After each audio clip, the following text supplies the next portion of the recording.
មា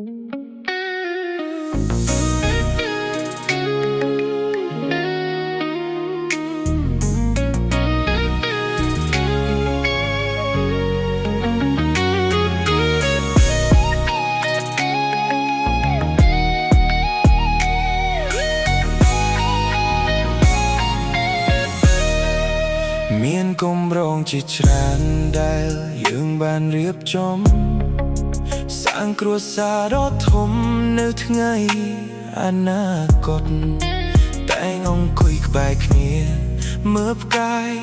បំភ្លឺពេលយប់ពេលរងាអបសុខអូននៅក្បែរបងពាក្យសន្យាកន្លងសម្រាប់យើងមានច្រើនណាស់ខ្លាចខកខានឱកាសបងសុភ័ក្រមង្គលបេះដូងធ្លាក់ដល់ដីវិលមកទុនដៃជើងដួលសុខទទួលបានសារអូនថាអស់ចិត្តហើយ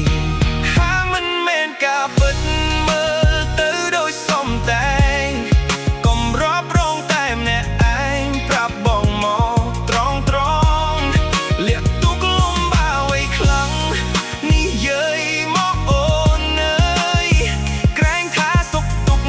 យើងតែមួយរួមរស់ជាមួយគ្នាស្រឡាញ់គ្នាសុខម្ដេចថាអស់ស្រឡាញ់សាសម្រេចចិត្តឡើងវិញកុំធ្វើបាបចិត្តអ្នកនាបងឈរនៅត្រង់នេះហើយកុំបារម្ភពុំងារព្រោះយើងអាចពុះពៀពុំងារអូនមានបងក្បែរ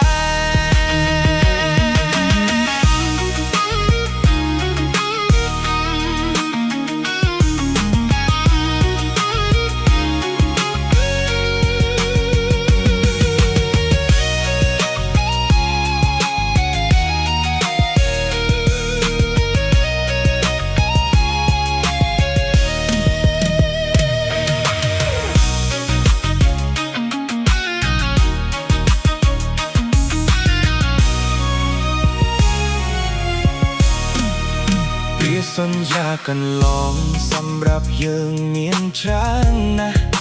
ខ្លាចខកខានឱកាសបងសុភ័ក្រមង្គលបេះដូងធ្លាក់ដល់ដីវិលមកទុនដៃជើងដួលសុខទទួលបានសារអូនថាអស់ចិត្ត